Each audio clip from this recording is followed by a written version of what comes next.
तो बच्चे पैदा करने की मशीन है औरतें, यानी कि बड़े उभारों वाली, बड़े स्तनों वाली इस जो है बीवियाँ वहाँ पर मिलेंगी जन्नत के अंदर। एक हूर के साथ सोहबत करेगा, सेक्सुअल रिलेशनशिप बनाएगा, तो वो जिस तरह की उसको चाहेगा उस तरह की वो बन जाएगी। मोटी चाहेगा मोटी बन जाएगी, पतली चाहेगा पतली बन जाएगी, काली चाहेगा नीली चाहेगा गोरी हरी, जैसी चाहेगा वो वैसे कलर ले लेगी, जैसी शेप चाहेगा वैसी शेप ले लेगी। फिर जब उसके साथ करते करते इसका मन भर जाएगा तो फिर दूसरी उसके कंधे पे हाथ रख के कहेगी मेरे आका मैं भी तो हूँ। तुम्हारे चाचा की बेटियाँ, तुम्हारे मामा की बेटियाँ, तुम्हारी खालाओं की बेटियाँ, तुम्हारी फूफो की बेटियाँ, वो सब की सब तुम्हारी बहनें नहीं हैं। अगर मुसलमान की खतना होना ज़रूरी है तो अल्लाह क्यों नहीं भेज रहा ऊपर से करके? इस्लाम कहता है मुसलमानों को छोड़कर काफिरों के साथ दोस्ती ना करें। पाकिस्तान के अंदर तो हलाला सेंटर खुले हुए हैं। काफिरों से नफरत कुरान सिखाता है, काफिरों के साथ जंग करना वो कुरान सिखाता है। अपने मुल्क अपने नेशन के प्रति वफादारी ना करना ये कुरान सिखाता है कि आप आर्मी ज्वाइन नहीं कर सकते हिंदुस्तान की, क्योंकि ये काफिरों की हुकूमत है और काफिरों की ये आर्मी है। तो बाद में कुछ लोगों ने तो इस्लाम ही छोड़ दिया इस वजह से। एक बकरिया ही आकर के आयतें खा गई, कहाँ से हिफाजत करी आपने? आप कह रहे हो ये आधी ईमान वाली है। किस लिए आधी ईमान वाली है? क्योंकि इसको मंथली मेंस्ट्रुअल साइकिल आते हैं, महीने में इसको माहवारी आती है, इसकी वजह से रोज़ा और नमाज नहीं कर पाती, तो इसका ईमान आधा है। कि अगर एक आदमी नमाज पढ़ रहा है डेजर्ट के अंदर, उसके सामने से अगर 3 चीज़ें गुजर जाएं, कुत्ता एक गधा और एक औरत, तो उसकी नमाज टूट जाएगी। तो आपने औरत को गधे और कुत्ते की श्रेणी में डाल कर रख दिया। पाकिस्तान के अंदर 40 लाख लोगों ने इस्लाम छोड़ दिया है। आपका हमारे चैनल पर बहुत बहुत स्वागत है। बस धन्यवाद।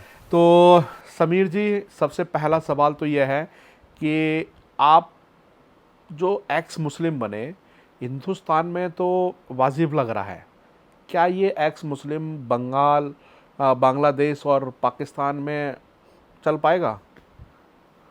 देखिए, हम लोग अगर कुछ भी बात कहेंगे तो जो कम्युनिटी है हमारी वो तो डिनाई ही करेगी। तो कहेगी नहीं ऐसा कुछ नहीं है, क्योंकि लोग जो है ना वो इस बात के ऊपर यकीन कर ही नहीं पाते हैं कि कोई मुसलमान जो है वो इस्लाम को छोड़ सकता है। क्योंकि उनका एक नैरेटिव बना हुआ है कि इस्लाम जो है ना वो दुनिया का सबसे अच्छा मज़हब है और सबसे सच्चा मज़हब है, इसके अलावा और कोई मज़हब अच्छा और सच्चा नहीं है।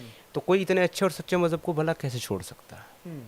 तो अगर कोई ये कह रहा है कि उसने इस्लाम छोड़ा है तो या तो वो कोई प्रोपोगेंडा कर रहा है, या तो उसके पीछे उसका कोई मकसद है, या तो वो झूठ बोल रहा है। मतलब मुसलमान भाइयों का हमारे ये माइंडसेट बना हुआ है, लेकिन रियलिटी ये नहीं है सर।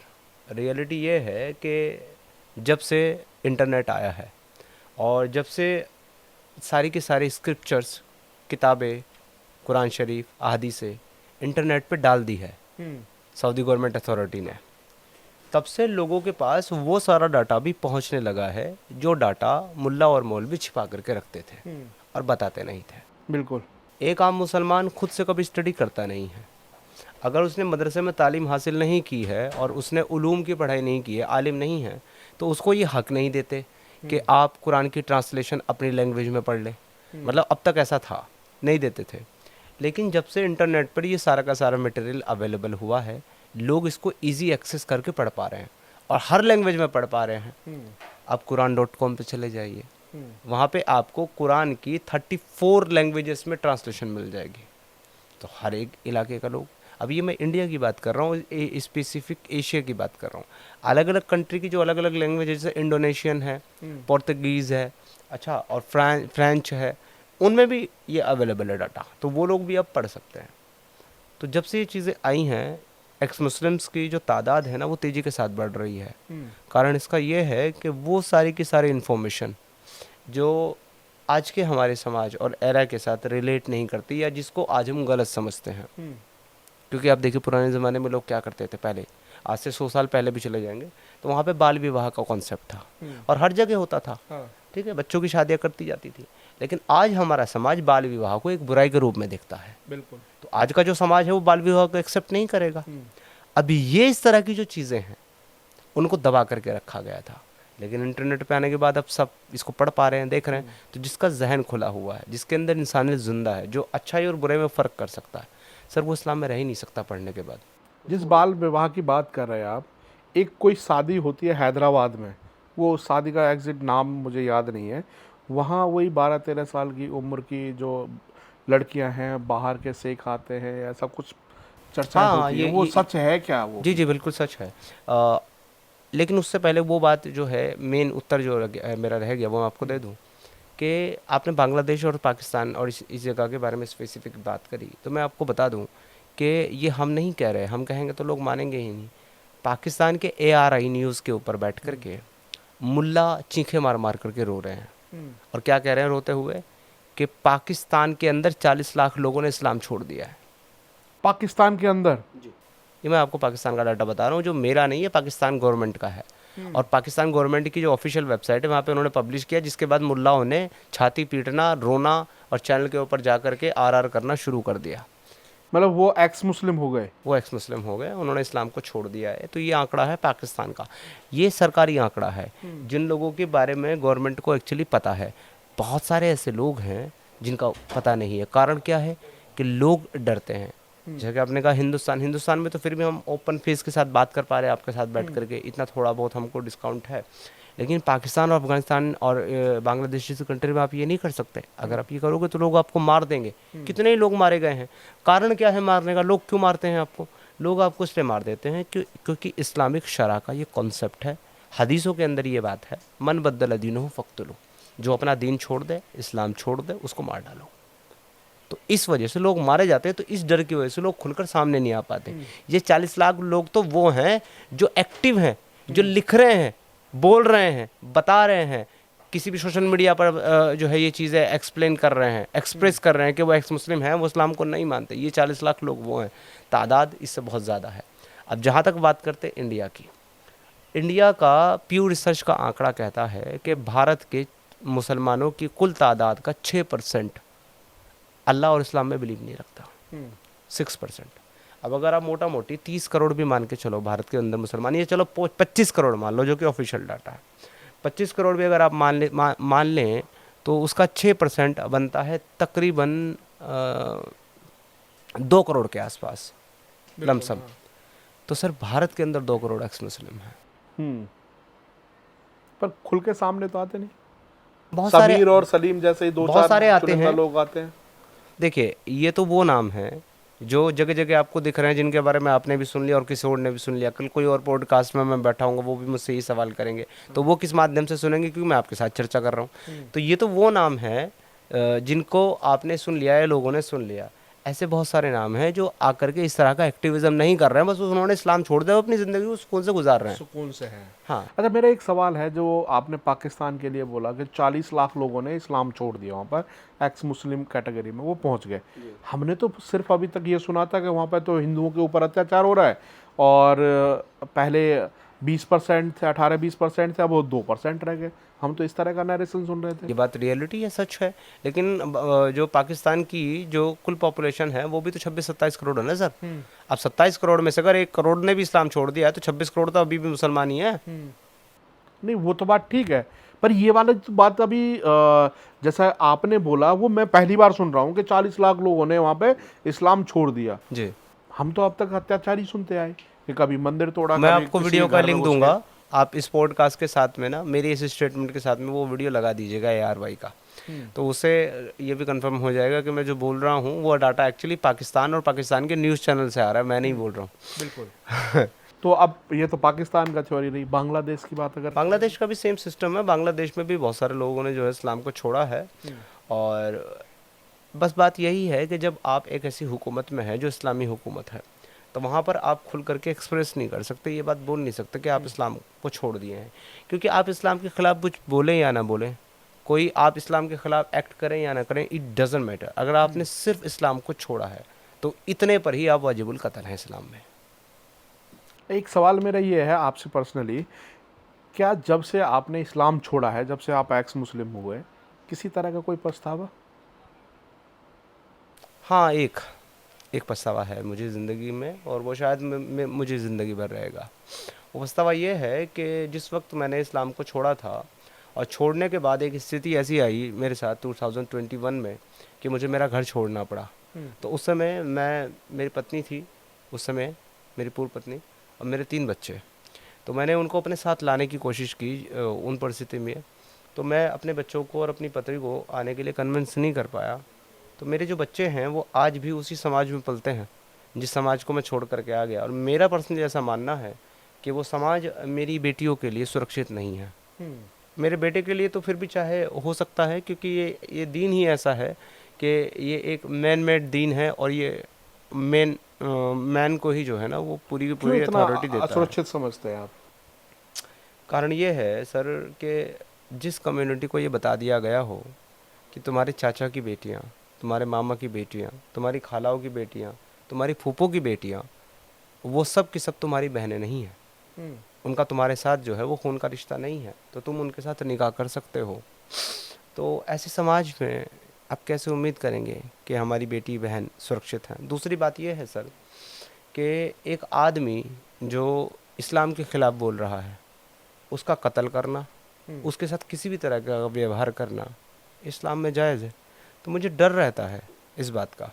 और दूसरी बात यह है कि जिस समाज के अंदर, जो मेरी अपनी स्टडी है इस्लाम को लेकर के, जिस समाज के अंदर महिलाओं को सिर्फ एक उपयोग की वस्तु समझा जाता है, इस्तेमाल की एक चीज़ समझा जाता है, और इससे ज़्यादा उनके कोई राइट नहीं है, तो ऐसे समाज में अगर मेरी बच्चियाँ, मेरी बेटियाँ रहेंगी तो उनके साथ भी फिर वही वही वाला मामला होगा। तो मैं हमेशा से ये चाहता था कि मैं उस समाज से निकाल करके अपनी बेटियों को अपने साथ रखूं, जो कि मैं कर नहीं पाया। ये केवल एक पछतावा है मुझे इस्लाम छोड़ने के बाद।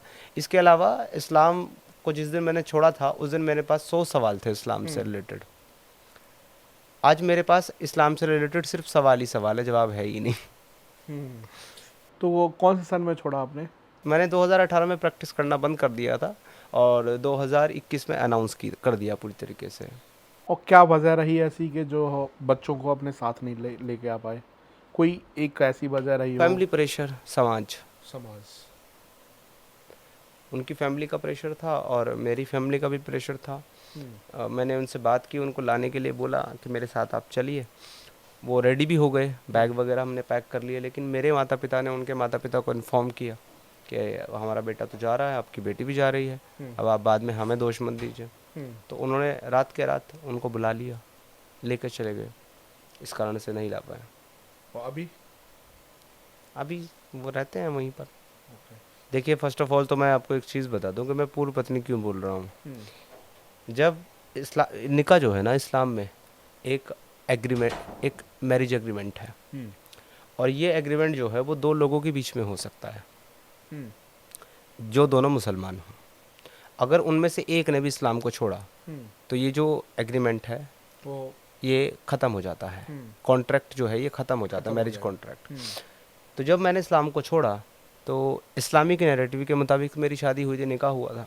जब इस्लाम को छोड़ा तो इस्लामिक नैरेटिव के हिसाब से मेरा जो है वो डाइवोर्स हो गया मेरी पत्नी के साथ। इसलिए आप पूर्व पत्नी? इसलिए मैं पूर्व पत्नी कह रहा हूँ। और जहाँ तक जीवन की बात है तो मेरे परिवार के साथ में किसी भी प्रकार का कोई कांटेक्ट नहीं है। मुझे नहीं पता है कि उनके जीवन में क्या चल रहा है, क्या घटित हो रहा है, क्या क्या चीज़ें हैं, क्या नहीं है। भी नहीं होती? नहीं, बिल्कुल नहीं।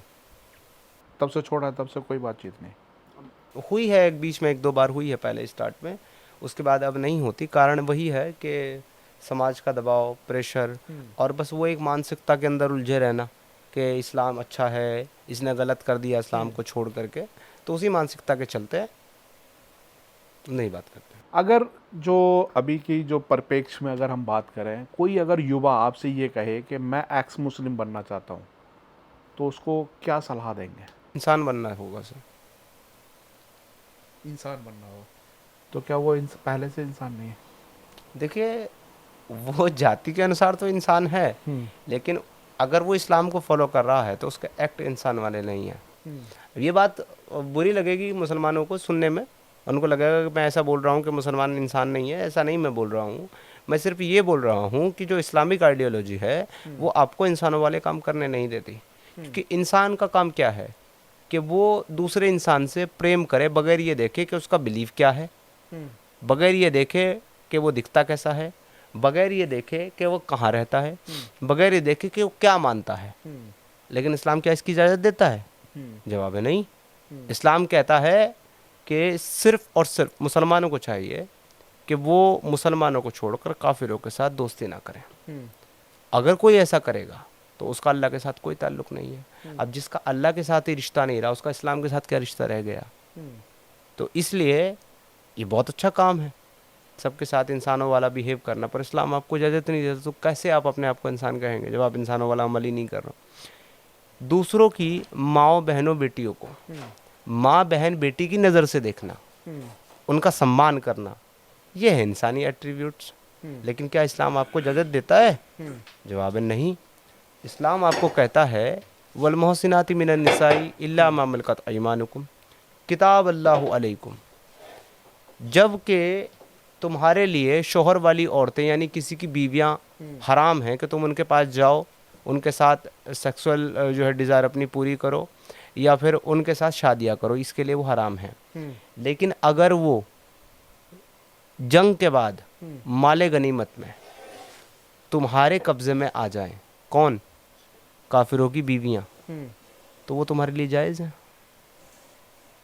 अब अगर आपको इस्लाम ऐसा हुक्म दे रहा है और आप ये चीज़ फॉलो करेंगे कि आप एक काफिर की बीवी को अपनी गुलाम लौंडी स्लेव बना करके रखेंगे, उसके साथ इंटरकोर्स करेंगे, तो आप तो इंसानों वाले काम नहीं कर रहे हैं।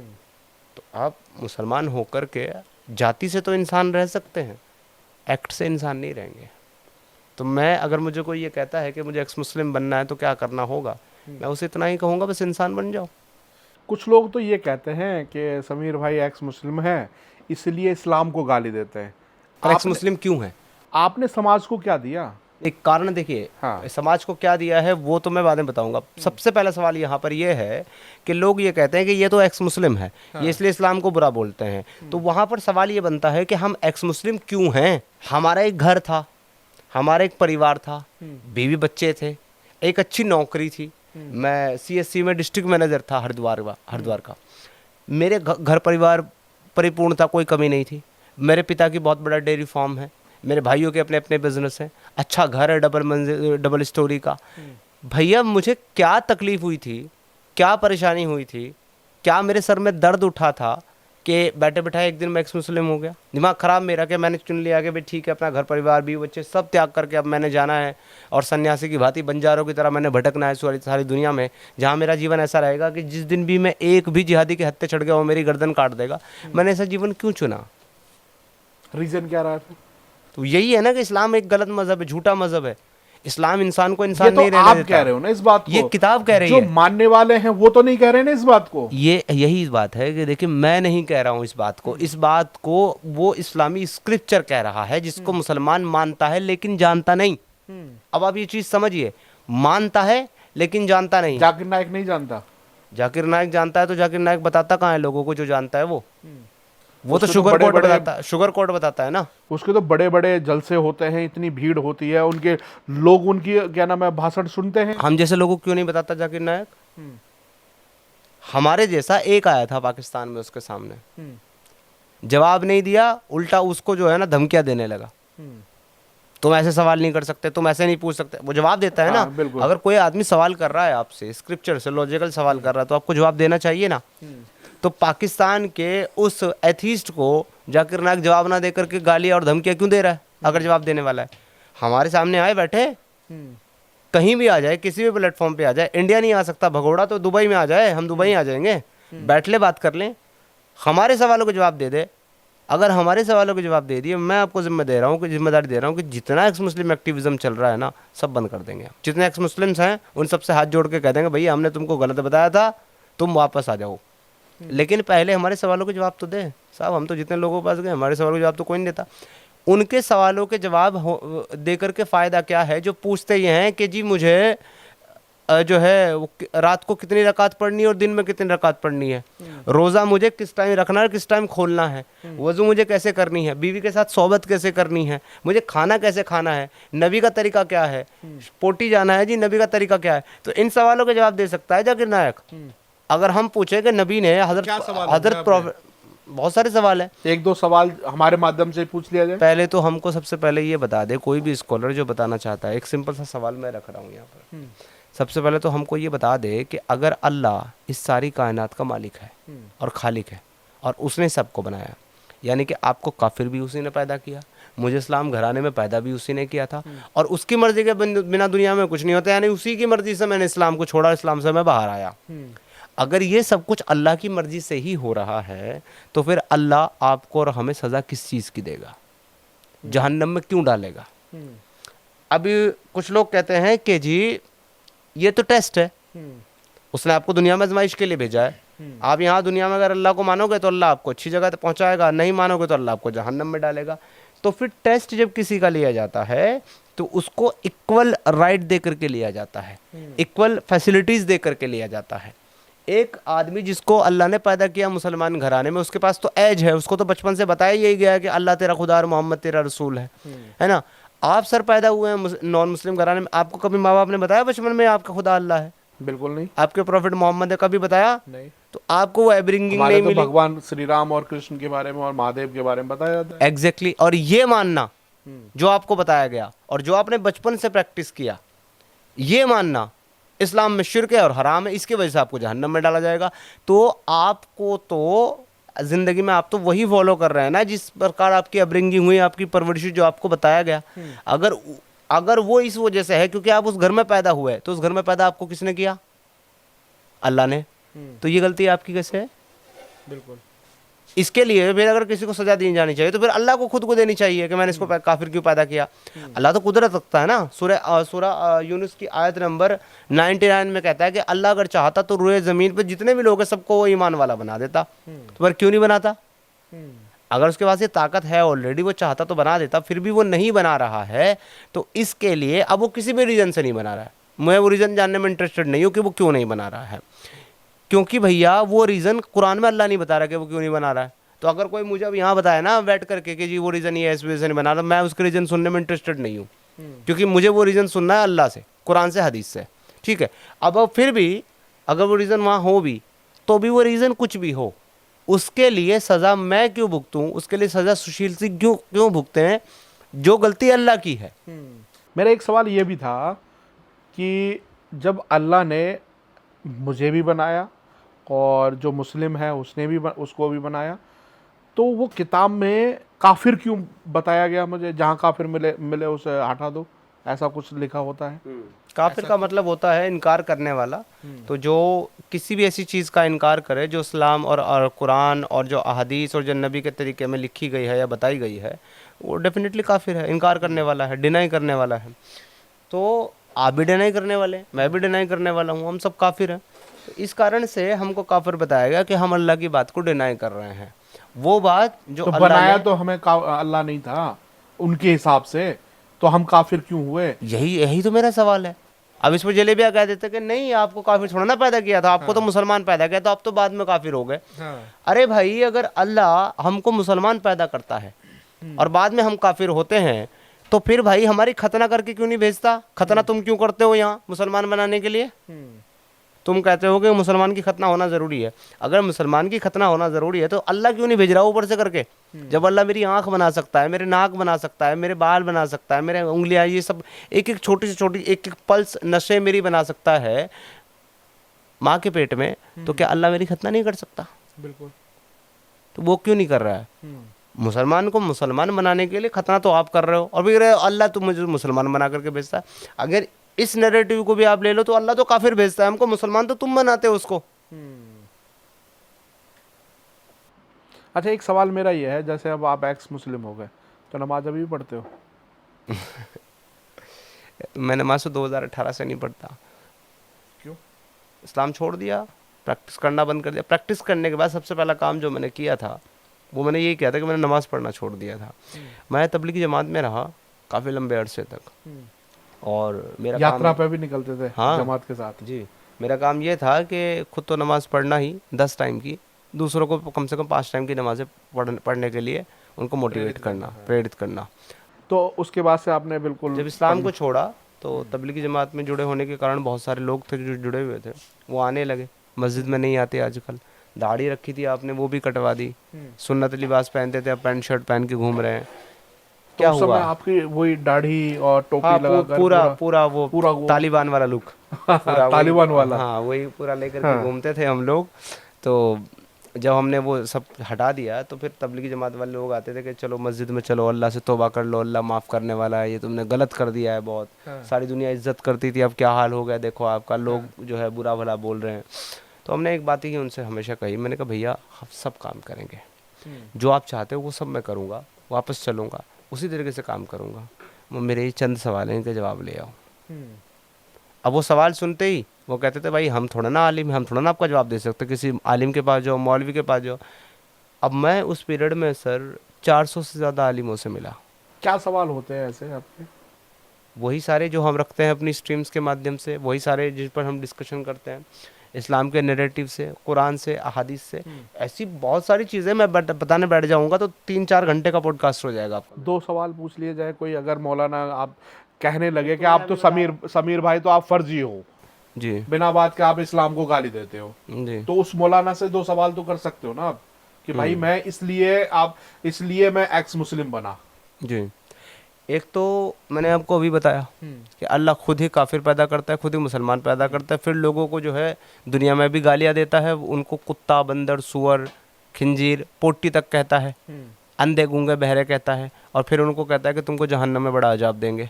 एक तो ये अल्लाह ऐसा क्यों करता है, एक सवाल तो ये हो गया। दूसरा ये है कि अल्लाह जो है, चलो काफिरों को तो इसकी सज़ा दे और उन लोगों को इसकी सज़ा दे जो आपके साथ जंग लड़ रहे हैं कि भाई उनको आपने मार दिया, कत्ल कर दिया। उनको मारने और कत्ल करने के बाद उनके बच्चों, उनकी बीवियों, उनकी माओं, उनकी बहन बेटियों को के साथ दुराचार करने की इजाज़त क्यों देता है आपको बगैर शादी के? इसके अलावा उनको मार्केट में बेचने की इजाज़त आपके रसूल क्यों देते हैं? जिन लड़कियों के साथ आपने वो गलत काम किया, गलत रिलेशनशिप बनाए, गुलाम लोंडी बना करके, अगर वो प्रेग्नेंट हो गई और आपके बच्चे को उसने पैदा किया, उसके बाद भी आप उसको बेच देते हो। आप ऐसा अमानवीय काम क्यों करते हो कि आप अपने बच्चों की माओं को ही मार्केट में ले जा करके बेच दे रहे हो? और जो उसको खरीद रहा है वो भी इसी पर्पज से खरीद रहा है कि फिर वो भी उसके साथ यही करेगा। तो अगर ये एक खुदा का दीन है, अगर ये एक नबी का दीन है जो कि पाक हैं, अच्छे हैं, सच्चे हैं, तो इसमें इतनी घटिया चीज़ें क्यों भरी हुई है भाई? ये कहीं लिखा हुआ है? कहाँ नहीं लिखा हुआ है? ये कुरान होता भी में, है? कुरान में, हदीस में ये हुआ है जब जब वॉर लड़ी है। आज तो मुसलमान जो है ना, वो एक तो मेजोरिटी पावर में नहीं है, ठीक है, वो 57 देश जो है वो नाम के देश हैं, वो इस्लामिक शरह पे नहीं चलते। आज दुनिया के अंदर सिर्फ एक मुल्क के अंदर इस्लामिक शरह नाफिज है 100%, बाकी कहीं नाफिज नहीं है। एक हमारा पड़ोसी मुल्क बनाया गया था इस्लाम के नाम पर, पाकिस्तान जो है, तो आज फाके पड़े हुए हैं वहाँ पर, इस्लाम के नाम पर बनाया गया था, लेकिन वहाँ भी कंप्लीट इस्लामिक शरिया नहीं। ये सिर्फ एक मुल्क है पूरी दुनिया के अंदर जिसके अंदर 99% इस्लामिक शरिया नाफिज है, और वो है अफगानिस्तान, जिसको तालिबान लीड कर रहा है आज की डेट में। और जब से तालिबान आया तब से है, उससे पहले वहाँ भी नहीं थी, मॉडर्न था पूरा का पूरा अफगानिस्तान। आप पहली पिक्चर्स देख रहे हैं, वहाँ की मलाई बहुत बहुत मॉडर्न थी, जैसे यूरोप की और मिडिल ईस्ट की महिलाएं पहनती है ना पहनावा, जिस तरह से जीवन यापन करती है, वैसा अफगानिस्तान की महिला होगा। अगर समीर के सामने कोई फीमेल एंकर बैठी होती तो बुर्के में बैठी होती अफगानिस्तान में। आज की डेट में तो ऐसा ही हाल है। महात्मा बुद्ध की बहुत बड़ी प्रतिमा जो कि हजारों सालों सैकड़ों सालों से वहाँ पर थी, 2001 में इन्होंने तोप से उसको उड़ा दिया। क्यों भैया? वो बुद्ध की प्रतिमा इनसे कुछ मांग रही थी, इनको नुकसान दे रही थी, इनको वहाँ से हाईवे निकालना था, एयरपोर्ट बनाना था, जिसकी वजह से उड़ा दी। क्यों उड़ाई है सर? वो इसीलिए उड़ाई है क्योंकि इस्लाम की ये तालीम है। तो वहाँ के अलावा दुनिया में कहीं भी सर इस्लामिक कानून मौजूद नहीं है। सऊदी अरेबिया एक ऐसा मुल्क है, सऊदी जो रीजन है, जहाँ पर 1985 तक स्लेवरी प्रैक्टिस होती रही ओपनली। जब यूएनओ ने उसको लताड़ा, उसको धमकी दी कि स्लेवरी जो है वो दुनिया में एक दूसरे इंसान के अधिकारों का हनन है और उसके साथ जुल्म है, तो आप ये प्रैक्टिस नहीं कर सकते। ये आप प्रैक्टिस करेंगे तो हम दुनिया में कहीं भी किसी भी तरह का बिजनेस और किसी भी तरह की डील आप लोगों के साथ नहीं करेंगे। तब मजबूरी में जाकर के सऊदी अरेबिया ने ज़ाहिरी तौर पर, दिखावे के तौर पर, जो मतलब ओपनली हो रहा था उसको बंद किया। लेकिन सर ये रियलिटी है कि सऊदी अरब में आज भी ऑनलाइन ऐप्स के माध्यम से स्लेव खरीदी जाती है और बेची जाती है। ये प्रामाणिक है। एप्लीकेशन अवेलेबल है प्ले स्टोर पे, जहाँ से बाकायदा लोग एप्लीकेशन डाउनलोड करके अकाउंट बना करके स्लेव खरीदते हैं और बेचते हैं वहाँ। जैसे हमारे यहाँ कोई सामान बिकता है ना OLX पे या ब्लिंकिट पे जैसी एप्लीकेशन पे कोई सामान आप ऑर्डर करके मंगाते हो, सेम वहाँ पर सर स्लेव गर्ल बेची और खरीदी जाती है। कुरान में हलाला का जिक्र है, साफ तौर पे कहा है और कैसे किया है? क्या सच में अल्लाह का हुक्म है या इंसान की व्याख्या है? सूरह अल-बकरा की आयतों में हलाला का जिक्र है, और हलाला को जिस तरीके से बताया गया है, कुरान का जो नैरेटिव है वो उतना एक्सप्लेन वे में नहीं है जितना एक्सप्लेन में आज प्रैक्टिस किया जाता है। तो इसमें देखिए मैं मानता हूँ कि कुछ तो इस्लाम की कुप्रथा है, इस्लाम का जो कुरान का जो हुक्म है वो गलत है। और सेकेंडरी चीज़ ये है कि उसको और ज़्यादा भ्रष्ट मुल्ला ने बना दिया है। कैसे बना दिया है? क्योंकि जो आप समाज में आज हलाला प्रैक्टिस देख रहे हैं, जिसके लिए बाकायदा पाकिस्तान के अंदर तो हलाला सेंटर खुले हुए हैं, वो वहाँ पे पोस्टर लगा के रखते हैं, सोशल मीडिया पे ऐड चलाते हैं कि हमारे यहाँ जो है ना वो ईमानदार और शोहर अवेलेबल हैं जो थोड़ी रकम लेकर के सुबह आपकी बीवी को तलाक दे देंगे ईमानदारी के साथ, ठीक है ना। तो आप आएँ और हमारी सर्विस लें और हलाला करवाएं। तो इस तरह की जो चीज़ें हैं ये तो बिगाड़ है समाज का और मुल्लाओं का बिगाड़ है ये। लेकिन कुरान के अंदर हलाला है, ऐसा नहीं है कि नहीं है, लेकिन वहाँ पर एक तरीका बताया गया है हलाले का। और जैसे कि मैं एक एक्स मुस्लिम हूँ और मैं वो बात करता हूँ जो स्क्रिप्चर में लिखी हुई है, मेरे लिए मुल्ला की बात कोई वैल्यू नहीं रखती कि मुल्ला अपनी तरफ से क्या कह रहा है। तो मेरी ये जिम्मेदारी और ज़्यादा बढ़ जाती है कि मैं वो रियल नैरेटिव पेश करूँ जो कुरान और हदीस दे रही है, बिना कोई मिर्च नमक लगाए उसके ऊपर। तो कुरान जो है ये सच है कि आपको अपनी पत्नी को तलाक देने की इजाज़त देता है और हलाला का भी कॉन्सेप्ट है। अब आपको 3 तलाक देने के बाद ये एहसास होता है कि मैंने गलती कर दी, मुझे इसको नहीं छोड़ना चाहिए था, अब आप उसके साथ दोबारा रहना चाहते हैं, तो सीधी सी बात तो ये है कि आप नहीं रह सकते। अब इसमें कुरान क्या कहता है कि आप उसके साथ दोबारा शादी नहीं कर सकते 3 तलाक देने के बाद, जब तक कि वो किसी और से शादी ना कर ले और वो उसको तलाक ना दे दे। तो अब पत्नी अपने रास्ते चली गई, आप अपने रास्ते चले गए, पत्नी ने जाकर के कोई और शादी कर ली, आपने कोई और शादी कर ली या नहीं की, आपकी पत्नी को उस दूसरे व्यक्ति ने भी तलाक दे दी 3। तो अब अगर वो पत्नी चाहे और आप चाहे तो आप शादी कर सकते हैं, कर सकते हैं, क्योंकि अब आप वो दूसरे के साथ रह करके आगे दूसरे के साथ, अच्छा शादी करना सिर्फ वो नहीं है ज़रूरी, बल्कि शादी के बाद सेक्सुअल इंटरकोर्स करना भी ज़रूरी है। अगर वो नहीं हुआ तो भी पहले पति के लिए वो हलाल नहीं हुई। तो ये तो पर्दे के पीछे है, किस इसका चीज़ का? क्या प्रमाण है? वो दोनों इस चीज़ को एक्सेप्ट करेंगे ना, टेस्टिमनी देंगे ना कि हाँ हम लोगों का रिलेशन है। वो दोनों, महिला भी और वो पति भी, दोनों अच्छा, देंगे। मेरा ये सवाल है कि ये कुरान में ये है जो मैंने आपको बताया, ठीक है। अब मुल्ला इसको क्या करता है, मुल्ला इसको इस तरीके से करता है, वो कहता है ओहो तुमने अपनी बीवी को 3 तलाक दे दी, चलो कोई बात नहीं, मैं तुम्हारी बीवी से निकाह कर लेता हूँ, उसके साथ रात गुजारूंगा, सुबह उसको तलाक दे दूंगा, फिर 3 महीने बाद तुम उससे शादी कर लेना। अब ये समाज में चल रहा है और ये चल इसीलिए रहा है। क्या है फिर? ये है क्या? ये अकॉर्डिंग टू कुरान हलाला ही है, लेकिन इसको तय करके किया जा रहा है, फिक्स करके किया जा रहा है। इसके लिए एक मोटी रकम भी वसूलते हैं वो लोग। आपकी बीवी के साथ जो है ना वो डिज़ायर पूरी करने के इंटेंशन से शादी भी कर लेते हैं और आपके ऊपर एहसान भी कर देते हैं कि हमने आपकी बीवी को तलाक दे दी। कुछ केसेस में तो ऐसा भी होता होगा, सुंदर महिला देखी, ऐसा हुआ है, ऐसा बहुत सारे केसेस में हुआ है। हाँ, बहुत सारे केसेस में हुआ, इवन दो कि ये मेवात क्षेत्र की एक घटना है कि एक बड़ा खूबसूरत सा लड़का था, उसकी बड़ी खूबसूरत बीवी, उसने गुस्से में लड़ करके तलाक दे दी अपनी बीवी को 3, ऐसी तलाक। अब वो मौलवी साहब के पास गया मसला पूछने के लिए कि जी ऐसा ऐसा मामला हो गया, मैंने गुस्से में तलाक दे दी, अब मैं क्या करूं। तो मौलवी साहब जो है ना वो माशाल्लाह 50 साल की उम्र के आदमी, 50-55 साल की उम्र के बुजुर्ग आदमी, अब वो कहते हैं कि भाई हो तो जाएगा सॉल्यूशन। अब उन्होंने यही सॉल्यूशन बताया कि भाई उससे किसी और की शादी करानी पड़ेगी, वो तलाक देगा और फिर आप उससे शादी कर सकते हैं। लेकिन अब ईमानदार आदमी मिलते कहाँ हैं, तुम्हारी तो बीवी भी खूबसूरत है, किसी का दिल अगर आ गया उसके ऊपर और फिर उसने तलाक नहीं दी तो तुम कहाँ जाओगे। तो ऐसा करो कि मैं तो बुजुर्ग आदमी हूँ, तुम मेरे साथ अपनी बीवी का निकाह करा दो, मैं सुबह से तलाक दे दूंगा। तो अब वो साहब तैयार हो गया, उसने अपनी बीवी की शादी उसके साथ करा दी और मौलाना साहब को जो है बड़ी तोहफे तवाइफ भी दिए इसके बदले में कि भाई बीवी से शादी करके हलाला करवाने ताकि बीवी आपस मिल जाए। अब ये शख्स सुबह पहुंचा मौलवी साहब के पास, उसने कहा जी मेरी बीवी को बुलाओ। उसने कहा कौन सी बीवी, वो तो मेरी बीवी है। उसने कहा जी आप तो उसको तलाक दोगे ना, वो कहा भाग जाए यहाँ से, नहीं तो ये जो डंडा रखा है ना ये देख ले।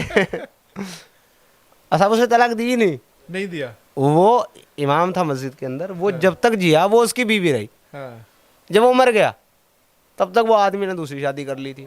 मतलब उसने तलाक दी ही नहीं है। तो उससे बहुत सारे इंसिडेंट हुए हैं और ये उसकी मर्जी है, अगर वो नहीं चाहे तो ना दे, जबरदस्ती नहीं कर सकते आप, क्योंकि अब वो उसकी बीवी है। अच्छा, एक सवाल यहीं पे मेरा ये है कि अगर गुस्से में मान लिया जाए कि मैंने तलाक 3 बार बोल दिया, ये मेरी और मेरी पत्नी के बीच की बातें हैं, तो ज़रूरी है कि हम मौलवी के पास जाएं, हम आपस में अंडरस्टैंडिंग करके और उसे रफा दफा गुस्से को शांत ये करके आपकी जो बात है ना, नॉर्मल की इसी तरह से रहते हैं। रिलेटेड एक और क्वेश्चन आपने किया था कि पर्दे के पीछे की बात है, दो लोगों ने इंटरकोर्स किया कि नहीं किया, किसको पता चल रहा है। तो ये दोनों काम क्यों करता है इंसान, जबकि वो इन दोनों चीज़ों को संभाल सकता है या छिपा सकता है? वो इसलिए करता है सर, क्योंकि उसके दिमाग में ना एक डर बैठा दिया जाता है कि अगर तुमने ऐसा किया तो अल्लाह तुमको अजाब देगा, क्योंकि अल्लाह का ये कानून है, अल्लाह का ये नियम है कि आप ऐसा नहीं कर सकते, आप झूठ नहीं बोल सकते। आप किसी की भी, अगर आप किसी से शादी कर रहे हो और आप बगैर इंटरकोर्स के उसको तलाक दे दे, तो आप ये नहीं कह सकते जी मैंने तो इंटरकोर्स कर लिया। अगर आप ऐसे कर रहे हो और फिर दूसरा पहले वाला शौहर जो शादी कर ले रहा, तो उसका गुनाह आपके सर पे है। उसी तरीके से अगर आपने तलाक दे दिया और फिर भी आपने अपनी बीवी को रखा, तो आप अपनी बीवी के साथ आप जिना कर रहे हैं, आपकी जो बच्चे पैदा होंगे वो भी हराम की औलाद पैदा होंगे, नाजायज़ होंगे, इलिजिमेट सन होंगे, और उसका गुनाह अल्लाह आपको देगा।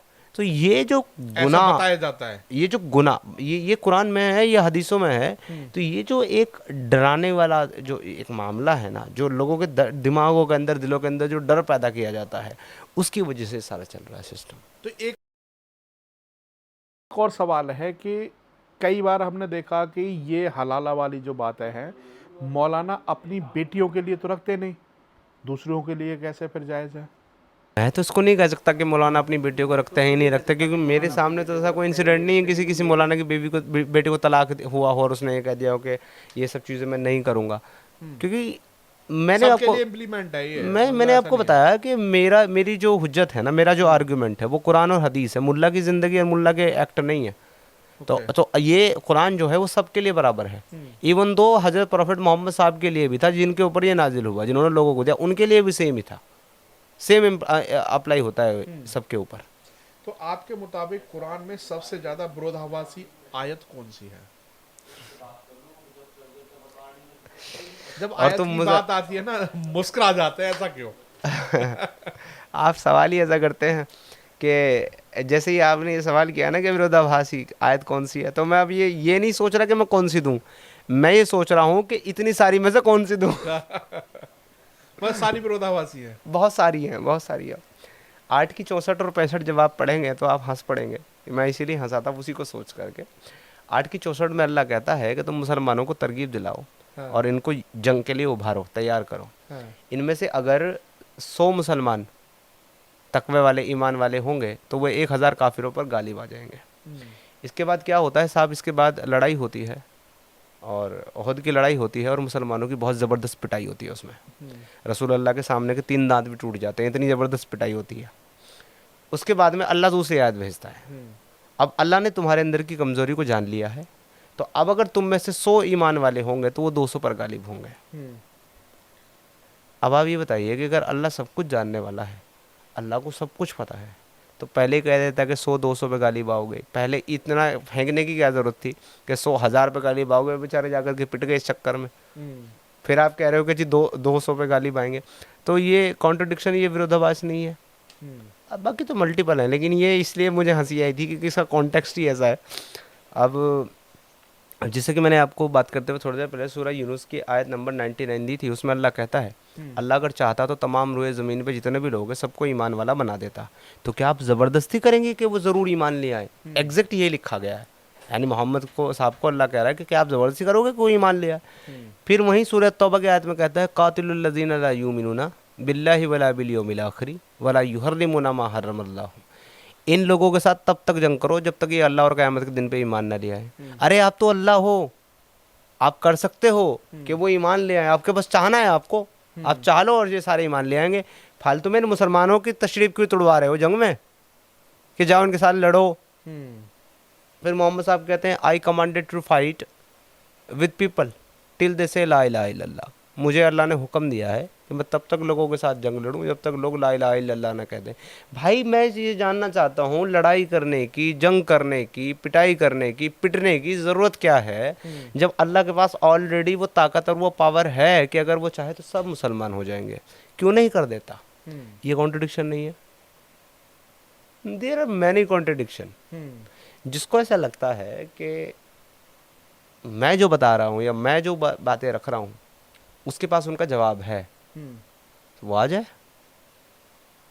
आपके स्टूडियो में आ जाए, आपसे कांटेक्ट कर ले, आप बैठा लो, बीच में आप एक चेयर डाल लो, उधर उस मौलवी को बैठा लो या स्कॉलर को बैठा लो, इधर मुझे बैठा लो, फेस टू फेस 1 to 1 बात करा लो। ऐसा नहीं कर सकता है, डर लगता है सूरत दिखाने में, नकाब के अंदर बैठना पसंद है, तो मेरे चैनल के ऊपर आ जाए, एक्स मुस्लिम समीर ऑफिशियल के ऊपर, नकाब में बैठकर बात कर सकता है, कोई दिक्कत नहीं है। हम नहीं पूछेंगे आपकी शक्ल कितनी प्यारी है।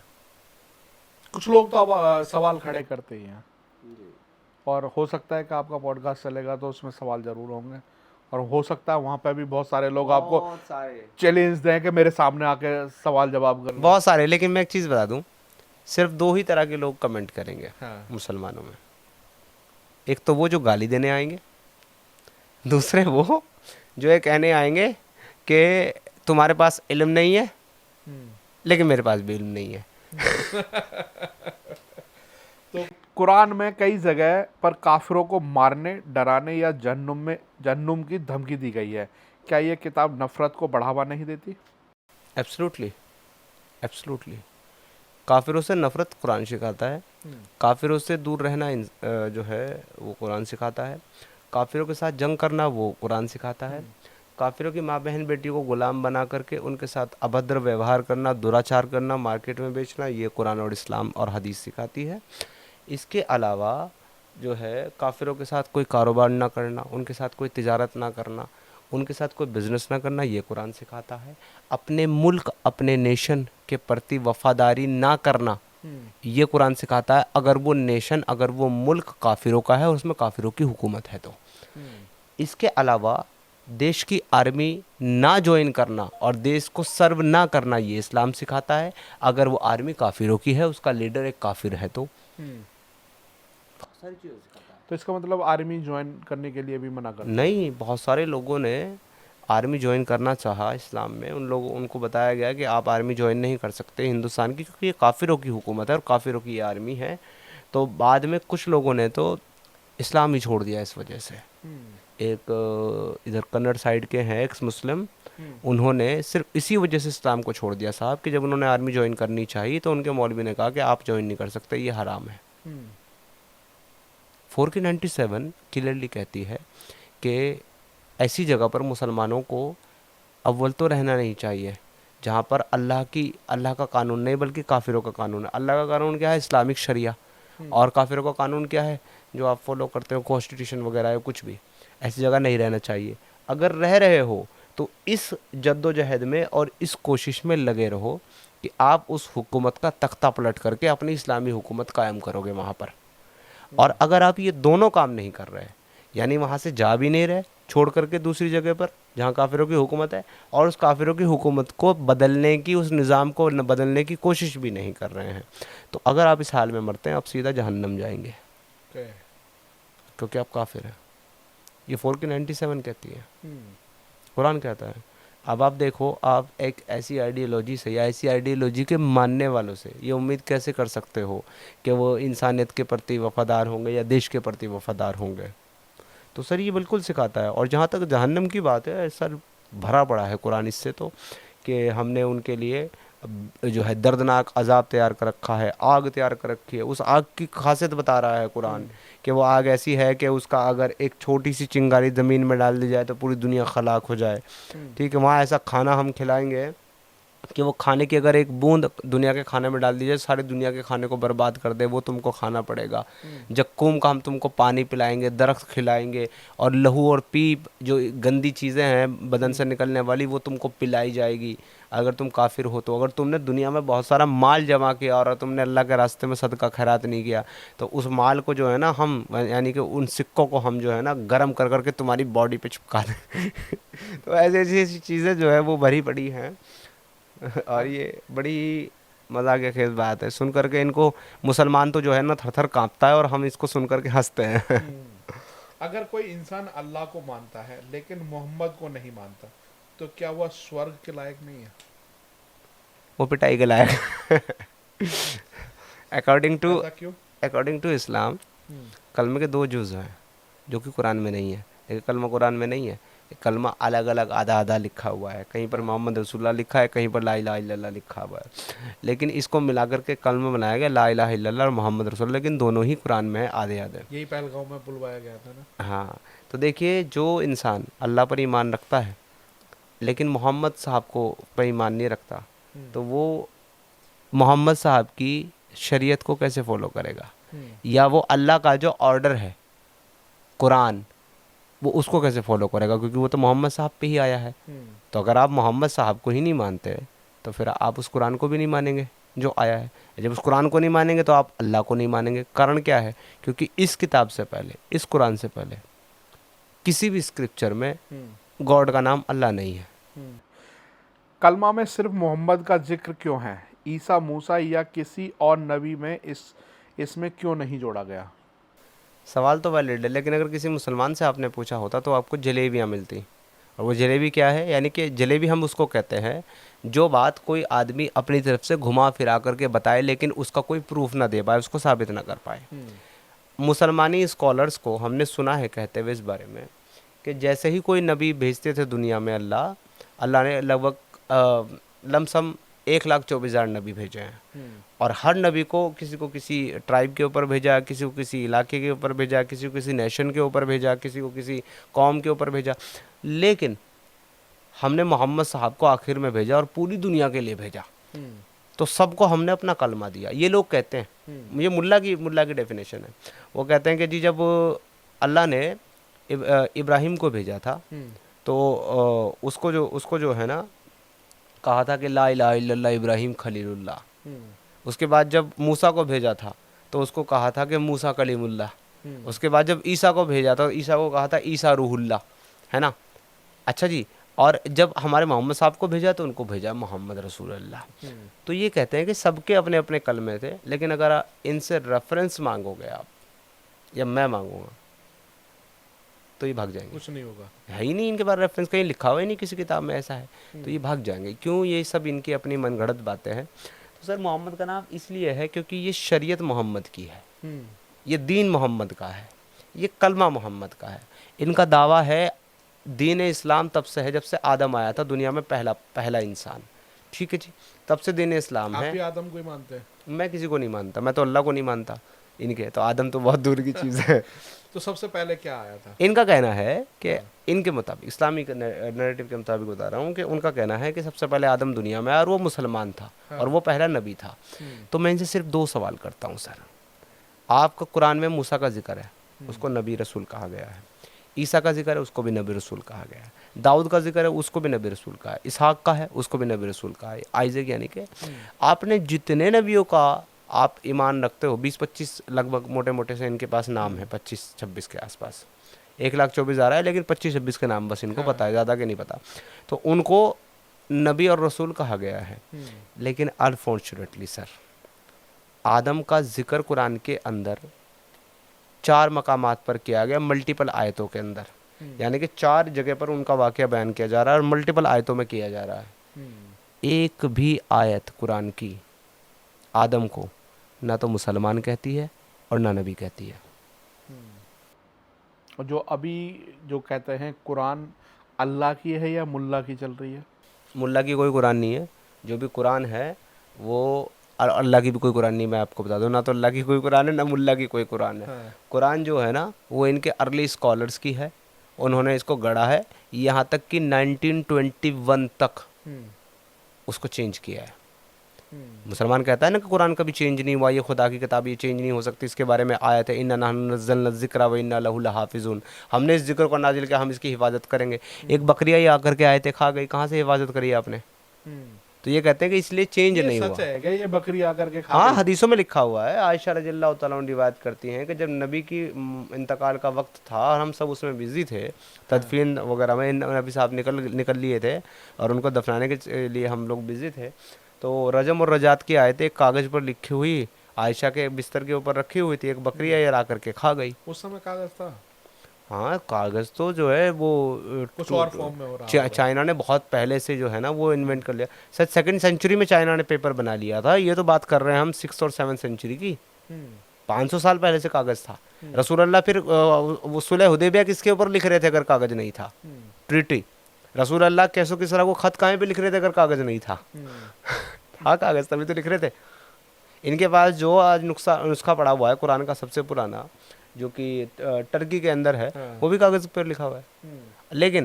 लेकिन वो 9th सेंचुरी का कुरान है, 7th सेंचुरी का नहीं है। और वो जो कुरान जितना कुरान है उसके अंदर 15 या 16 चैप्टर सिर्फ हैं, जबकि आज कुरान में 114 चैप्टर हैं और एक कुरान में 116 चैप्टर हैं। मैं समय समय के अनुसार बढ़ाते रहे बढ़ाते और घटाते चले गए। एक हदीस मिलती है जिसमें कहा गया है कि कुरान के अंदर जो है ना वो 16,000 आयतें थी। 16,000 आज कितनी है? 6,236। तो ये कहाँ गई बाकी आयतें? शिया कहते हैं कि कुरान इन्होंने बदल दिया। उस्मान के ऊपर इल्ज़ाम लगाते हैं कि उसने कुरान बदल दिया। यहाँ तक कि जिस इंसान ने तीसरे खलीफा हजरत उस्मान को कत्ल किया था, उन्होंने उसकी दाढ़ी पकड़ करके उसको मारा था। वो आदमी था मोहम्मद बिन अबू बकर। अबू बकर जो पहला खलीफा है, मोहम्मद का ससुर है, उसका बेटा है। उसने उस्मान को कत्ल किया है। उसने उस्मान की दाढ़ी पकड़ के खींची और ये कहा है कि तुझे शर्म नहीं आई, तूने अल्लाह का कलाम बदल दिया। तो वहाँ से चेंज होना शुरू हो गया था। उसके बाद जो है उस्मान ने जब कुरान को जमा कराया तो उसने कुरान को नए सिरे से लिखवाया। पुराना डायलॉग जो लिखवाया था अबू बकर और उमर ने, उसको उसने डिनाई कर दिया और उसने नया डायलेक्ट में लिखवाया, कुरैशी डायलेक्ट में कुरान को लिखवाया। और लिखवाने के बाद जो बाकी कॉपी थी वो सब उसने जला दी। अपना कुरान लिखवाने के बाद कहा सब यही कुरान मानेंगे। लेकिन अफसोस के बाद आज मुसलमानों के पास वो उस्मान का कुरान भी नहीं है। तो क्या महिलाओं को हिजाब पहनने के लिए मजबूर करना एक धार्मिक निर्देश या पुरुष का वर्चस्व का औजार है? कुरान के अंदर आता है, आयत है सूरह मोहम्मद की, ए नबी तुम कह दो अपनी बीवियों से और मुसलमान औरतों से कि जब ये बाहर जाया करें तो सरों के ऊपर चादर लटका लिया करें ताकि पहचानी ना जाए और सताई ना जाए। उनको हुक्म इसलिए दिया गया था क्योंकि वहाँ पे कुछ लोग जो थे वो महिलाओं को सता रहे थे। अब वो लोग कौन थे? जो खिलाफत मदीना में औरतों को सताने की ताकत रखते थे। जवाब सिंपल सा होगा, मुसलमान। क्योंकि जहाँ आपकी ताकत है, आपकी खिलाफत है, आपकी हुकूमत है, वहाँ अगर महिलाएं सताई जा रही हैं तो फिर आप ही तो सता रहे हो। जहाँ सारे के सारे हो ही आप, काफिर है ही नहीं और वो मेजोरिटी में ही नहीं है। उन बेचारों की इतनी ताकत नहीं है कि वो ओपनली अपनी प्रे कर सकें, उससे भी उनको कोड़े मारने लगते हो तो फिर वो लड़कियाँ छेड़ देंगे। तो इसके बारे में हदीस मिलती है सही बुखारी की कि वो जो उमर था वो चाहता था कि नबी पर्दे का हुक्म अल्लाह से मंगवा दे, कुरान में आयत आ जाए। तो जब नबी ने इस पर गौर नहीं किया तो नबी की जो बीवियाँ रात को अल मनासी के मैदान में, जो कि वहीं था मदीना के पास ही, वहाँ कज़ाए हाजत के लिए यानी कि नेचर कॉल के लिए रात को सुसु पोटी वगैरह के लिए जाया करती थी। तो ये उनको देख करके उमर जो है वो तंज मारा करता था। और सौदा हालांकि एक बहुत लंबी हाइट की औरत थी, मोहम्मद साहब की बीवी थी, बड़ी उम्र की, लंबी हाइट की, तो अलग ही पहचानी जाती थी। तो ये उसको कहता था कि ए सौदा मैंने तुझे पहचान लिया। तो मोहम्मद की बीवी सौदा है ना, तो बेचारी शर्म के मारे वो वहाँ वगैरह नहीं जाती थी और वो वापस आ जाती थी।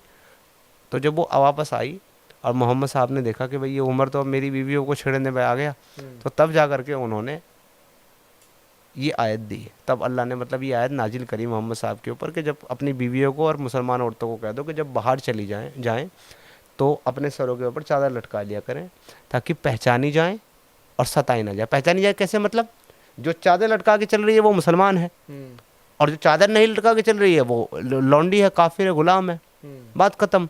इसीलिए सर इस्लाम में मुसलमान औरतों के लिए तो पर्दा करने का हुक्म है, लेकिन वहीं एक स्लेव गर्ल, एक काफिर मुसलमानों की तरह पर्दा करके नहीं घूम सकती। क्योंकि जैसे अफगानिस्तान में आप देखते होंगे कि अगर कोई बगैर बुरके के बाजार में कोई महिला आ गई, उसको सर में गोली मार दी गई, तो अगर ऐसे ही कोई काफिर महिला बुरका पहन करके बाजार में चली जाए और उनको पता चल जाए कि ये काफिर है, तो उसको भी गोली मार दी जाएगी। आज की डेट के नेटिव उस टाइम पे हुक्म यह था कि उसको 80 कोड़े मारे जाएं।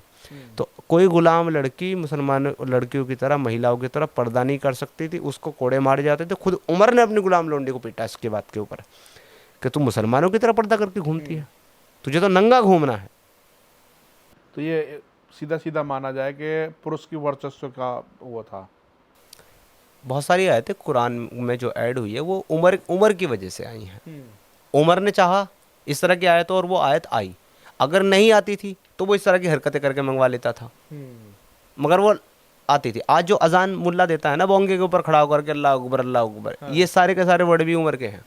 अच्छा, कैसे अजान देनी चाहिए। तो ये स्पीकर का ये रिवाज तो आपके यहाँ संगीत और ये सब कुछ तो है ही नहीं, तो फिर स्पीकर क्यों? स्पीकर भी कहाँ थे? ये तो जैसे जैसे टेक्नोलॉजी बढ़ती जा रही है, उसका मुसलमान जो है बाकायदा पूरा पूरा फ़ायदा उठाते हैं, इस्तेमाल करते हैं। पहले ये कहते थे कि अगर फ़ोटो खिंचाना हराम है, इस्लाम में तस्वीर बनाना, फ़ोटो खिंचाना हराम है।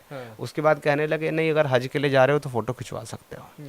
उसके बाद कहते हैं वीडियो देखना, गाने सुनना और ये सब करना हराम है। उसके बाद इन्होंने क्या क्या किया, नात खानी में जो है ना, इन्होंने वो ढिचक ढिचक ढिचक ढिचक डाल के जो है नाते बनाना शुरू कर दिया। अब म्यूज़िक भी ऐड हो गया।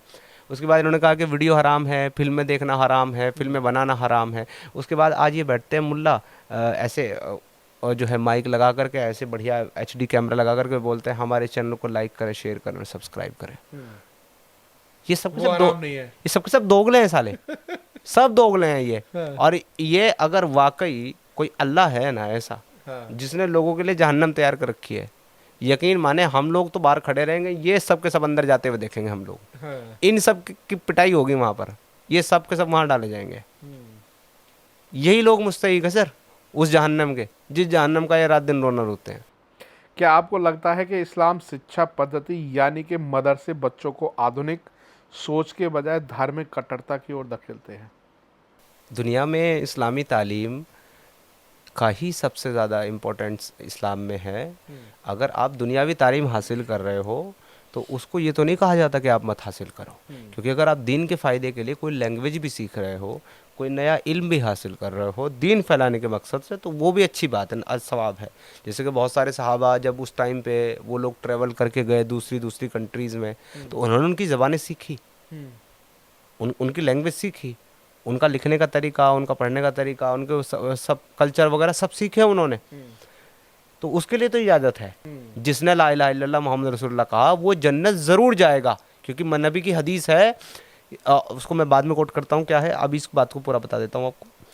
लेकिन एक काफिर चाहे वो दुनिया में कितना ही अच्छा काम करता हो, लेकिन अल्लाह पर ईमान नहीं रखता, वो कभी जन्नत नहीं जाएगा, वो हमेशा हमेशा जहन्नम में जलता रहेगा। अल्लाह पे ईमान रखने का मतलब है कि इस्लाम अपनाना या कलमा पढ़ना या फिर उसकी जो नमाज पढ़ना?